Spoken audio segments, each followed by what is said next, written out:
Good afternoon. My name is Lieutenant Colonel Chris Ouellette. Today I was inspired by our Governor General and our Commander-in-Chief, and I was also challenged by one of my best friends, Kevin Yamashita, to join with the rest of Canada in recognizing the challenge of ALS.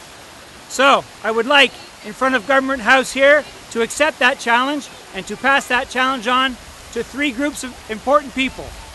Number one, to one of my longtime mentors, Senior Area Officer, Brigadier General retired Dwayne Lucas. Number two, to my former wing commander, Colonel Jim Irvine. And finally, to my three younger brothers, Eric, Jean-Francois, and Jean-Éric. Ladies and gentlemen, please join me in doing this challenge. Okay, everybody count with me.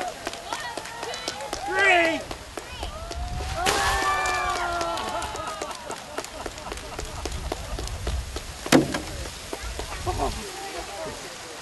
Thanks. Well done, Chris.